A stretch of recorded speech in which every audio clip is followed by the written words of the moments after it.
Hello, this is Josh Belk with Belk on Business Podcast. Today we're going to have a little bit of a conversation talking about communication, primarily meaningful communication with our team members.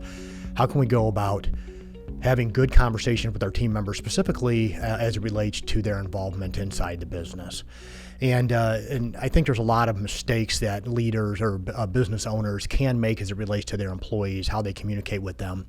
Because many times our communication ends up being kind of just one-directional communication, kind of just telling a team member, an employee what to do and just expecting them to do it. And really don't take that next level of really kind of just having meaningful conversations and meaningful communication with the individual team members.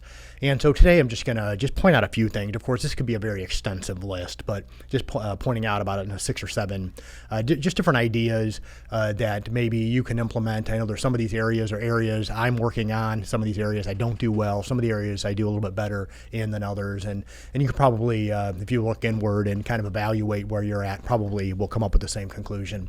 As leaders, and hopefully we're not just managers in our business, but we actually really are leaders that care about our people and really want to see them win as well as the business win and us as individuals win as well. And so just a few ideas, maybe a few topics to maybe consider implementing inside of your business and consider evaluating as it relates to how you communicate with your individual team members. If we have a good vision, a good culture inside of our business, our team members really are going to want to perform. Of course, if you're in a larger business and you kind of look around, you probably see people that are just there for a job. They're perfectly happy coming in, just earning their paycheck. That's all they're there to do. They really don't care all that much, and there can be a place in a business for that. If I were to walk into my local fast food restaurant, I'm sure the individual behind the counter truly doesn't care about the company's overall vision and mission and goals. It may be just a young person trying to pay their way through college, or maybe a young mom or dad just trying to put food on the table. And so that's just kind of why they're there. But I think for most of us, especially if we have a business that really requires skilled labor, people with a skill set, these people truly are going to want to perform. They're going to want to perform well, and they're really going to want to see the business perform well. And they really come in with more of a team mentality instead of an individual mentality that they bring into their work. If you have that type of business and you have people inside of your business that they very much are just focused on themselves, you need to kind of evaluate, is it them or is this the culture that we have inside of our business? If it's them, then you just simply evaluate, do I have a seat in the company for them? They're just going to come in, let them do their work, let them go home, and you're not really going to bring them along on the journey. And separate them from those that truly want to be and want to come along on the journey with you. I'm blessed with a team that everybody on the team really truly does want to see the company win, want to see all of us as individuals win as well. And I think that's ideally what we look for in a business. So just like I said, about 6 or 7 ideas that maybe we consider. First of all, having a conversation with them as it relates to the metrics that truly matter to the company and how they fit into those metrics. So, sometimes companies, and we have clients we prepare these KPIs, and all they're doing is they're just simply just giving the KPIs to the individual and just expecting them to meet them, without kind of really taking that next step of understanding where do they fit into the whole scheme of things. You may have individual KPIs, you may have individual metrics that you're looking for that individual to hit. But to make sure that they understand what those are and why those are important overall in the scheme of the company. And so the same thing is true. Maybe you don't have individual. In our company here, I don't have individual KPIs as they're kind of like written down, but we do have a certain client that we expect for that particular individual to be able to service. And kind of in the background, I know what those numbers are, and from time to time, I'll share a little bit of that with the team members, kind of understanding this is where you fit in the overall scheme of the company. Understanding that if we as a team don't perform to these certain levels, then we're not going to be able to push this business forward, to be able to service our customers well.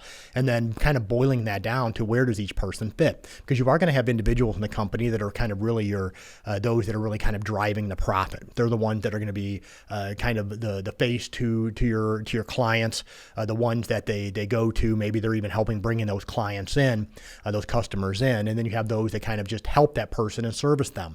But to make sure that those other individuals understand this is how they fit in, and to make sure that you have those meaningful conversations with them as it relates to metrics, as it relates to them, where do they fit in within those metrics.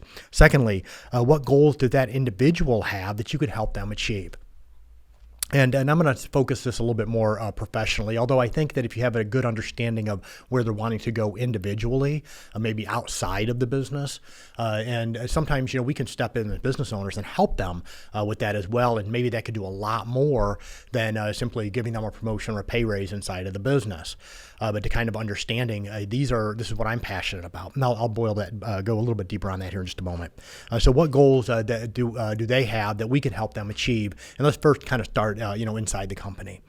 And some individuals are very happy with kind of just a low stress, repetitive, lower paying type of a job, and they're perfectly fine with that. They'll be in that seat, and they'll be there forever.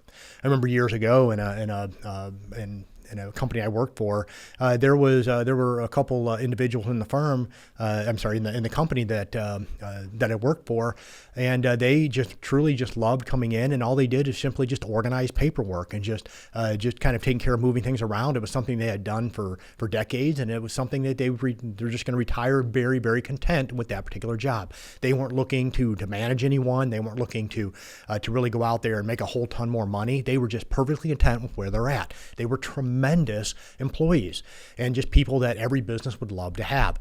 And they had other values that they brought in, other help that they brought in, just from the nature of their personality and the type of people they were. They brought a lot of value. But understanding that, and then you have individuals on your team that truly want to do more. They want to get to the point to where not just a promotion, but also kind of more fulfilling type of work maybe that they're looking for. But really having those conversations, and then what can we do to help? I had a team member a couple years ago, and she was absolutely tremendous, and we all loved working with her. And it was kind of one of those things, but we kind of knew that this wasn't going to be a long-term position for her, that she had a different, and very much for her own reasons. Part of it was family, and part of it was just career path, that we knew that this job was going to be, this position was just going to be a stepping stone for her. And you know what, we all kind of helped, and she really was just tremendous for us for a year or two, just kind of understanding that this is where she was at for this time, and then we were all going to try to help her to be able to move on to for her bigger and better things that were more aligned with what she was wanting to do long term. But to make sure you have those conversations, is that type of person. They can still bring a lot of value, a lot of help for the time they're there, and even kind of help train the person that's going to succeed them as well. So, but just to have those conversations. Sometimes just trying to figure out what's going on, kind of in their own personal lives or outside of the workplace, that you can really try to help bring value as well. Maybe they're aligned with a nonprofit, or they have a family member that maybe is going through some illness, and maybe is kind of one of the reason why they're there, to really just kind of to earn money to be able to help some sick family members, whatever the case may be, and kind of evaluate what can we do to help to step in to help that particular individual. So understanding what are their goals, what are they trying to do, what direction are they wanting to go, and then what can we do as the leaders inside of the business to be able to help them achieve those particular goals. Thirdly, having good conversations with them so they understand where do our customers come from. Now, I work in a business. Almost everything that comes to our firm comes through either referral or from me going and speaking at events and networking with people. And so our team knows that we're not going to go and we're not going to put in an aggressive TV or radio advertisement. I'm not even on social media, so we're not going to be going out there and doing social media blast and all that kind of stuff. It's just not the direction that we want to go as a company to bring in customers. But I think it's really healthy for the team to know that. If you are utilizing marketing, maybe you bring them along. If you have channels out there using social media or TV or radio advertising, if they have a passion for it, if there's something they would enjoy being involved with, letting them be involved with it. And so when customers come in, that they feel more like they were part of the process instead of just doing something in a back office. Okay, and so to getting them involved. Years ago, in the company I was telling you that I worked for, we actually had a pretty aggressive television campaign locally. And what was kind of cool is that they had a few of us inside the company that went in and we actually recorded in the commercials. And here it is, 20, 25 years later, and I still remember this vividly, and I look back on it and I still kind of smile. It was just so much fun.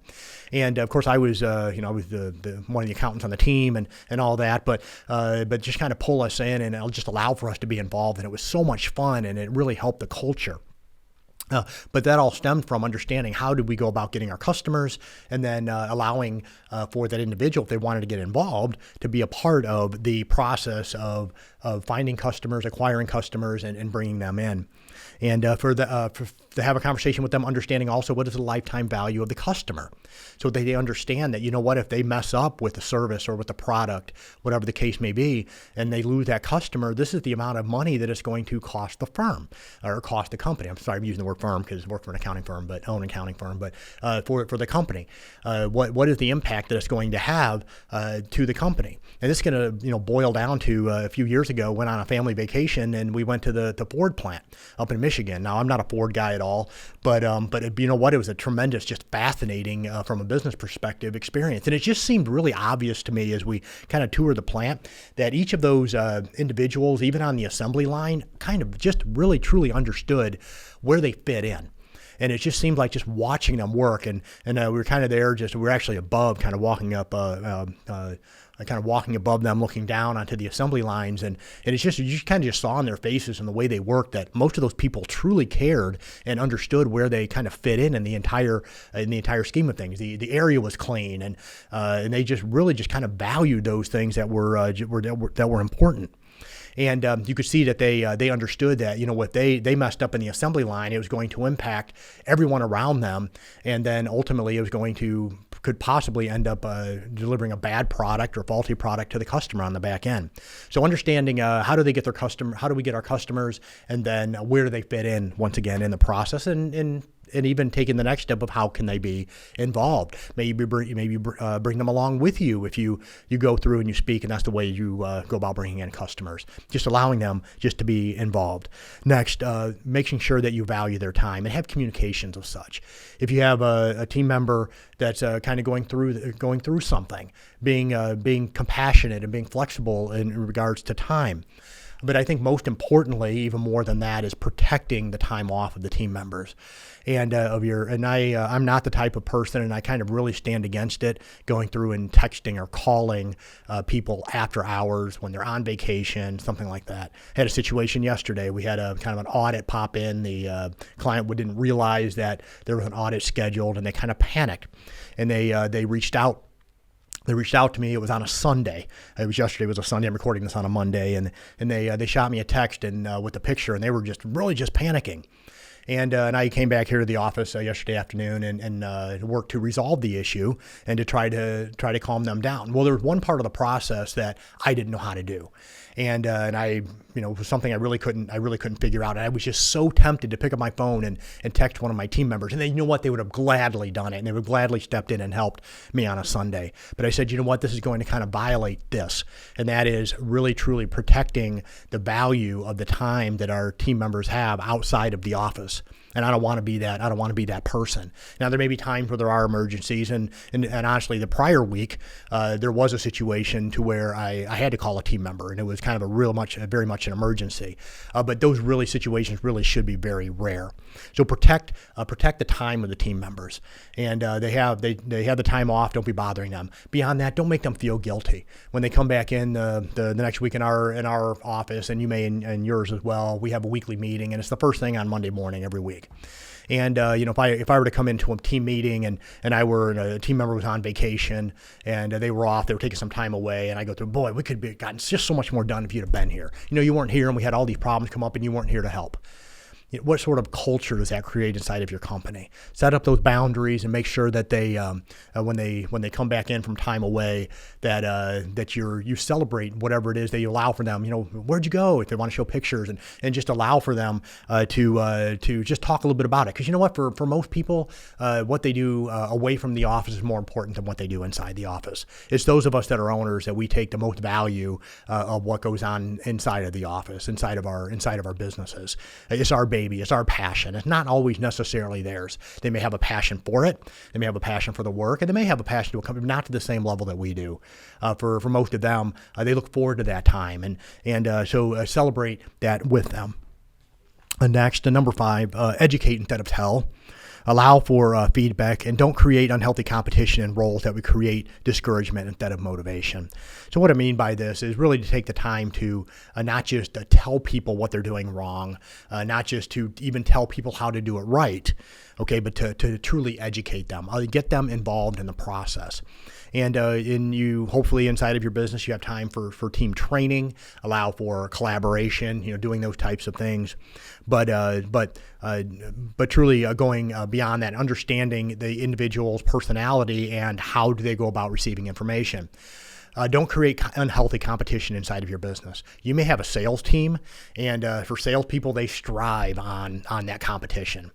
Now, I own an accounting firm, and you know what? Not a whole lot of us, and none of us in the business here are really competitive, trying to figure out, okay, who's bringing in more clients or who's servicing more clients, that type of thing. That's not at all the nature of the personality of us that are individuals. Now, if I went to the team and I said, you know what, we're going to have a competition. Who can do the most in the next, you know what, they may cooperate, but you know what, that's not something that's going to motivate them. If anything, that's going to discourage them. For a couple of my team members specifically, knowing them well enough that literally would shut them down.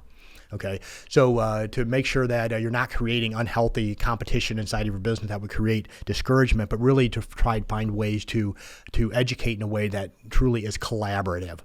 And so finding out how do you have that conversation and with your team members to even understand where do they fit in on this? Are they the type of people that enjoy different type of competition? But then also understanding how do they learn? So when we get into that education piece, some people are more visual than others, and for most people they are more visual. So utilizing a marker board and putting things together, maybe video, something to that effect, to truly help educate your team members, and not just having a sit down to where you're just telling them what to do. So educate, don't always just tell them. Next, communicate what you are trying to say multiple times in multiple ways. I just kind of expressed that a little bit. Find different ways. So you're going to be repetitive in the way that you say things, and you're going to say things in a different way, but also find different ways just to express it.